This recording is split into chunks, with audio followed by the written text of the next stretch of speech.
السلام عليكم ورحمة الله وبركاته. ازيكم عاملين ايه؟ لو مهتم بالجديد والمفيد فعل من التطبيقات اشترك في القناة وفعل زر الجرس عشان يوصلك كل ما هو جديد ومفيد. فعل من التطبيقات في القناة عندي اضرب التطبيقات الحديثة اللي بتسهل عليك حياتك اليومية والتطبيقات الفيك وكمان التطبيقات الهاكر. النهاردة ان شاء الله مع شرح تطبيق جديد هو اسمه جلوبال بلاير راديو اند بودكاست. التطبيق ده مساحته 34 ميجا، محمله اكتر من مليون شخص. التطبيق ده تطبيق انجليزي موجود في انجلترا.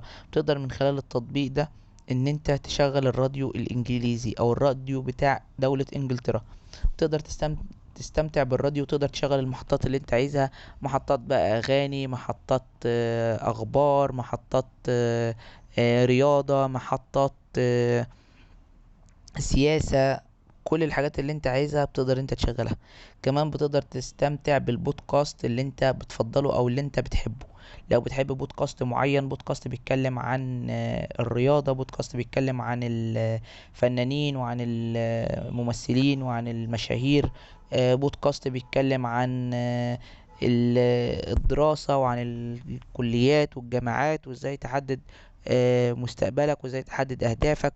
كل الحاجات دي بتقدر ان انت تلاقيها ببساطة وبسهولة على التطبيق. كمان بتقدر تتابع الشخصيات العامة والشخصيات المشاهير المعروفة اللي انت بتحبها، سواء بقى بيكونوا عاملين لقاءات على محطات إذاعة الراديو أو بيكونوا موجودين من خلال البودكاست.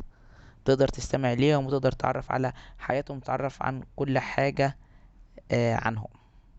ده كده الغرض من التطبيق وده فايدة التطبيق.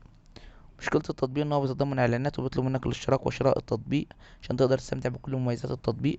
بالاضافة لان التطبيق بيكون باللغة الانجليزية، طبعا لان احنا زي ما قلنا هو تطبيق انجليزي موجود في دولة انجلترا، فده حاجة طبيعية. بس كده يعتبر ابسط شرح للتطبيق بالنسبة للمميزات والعيوب.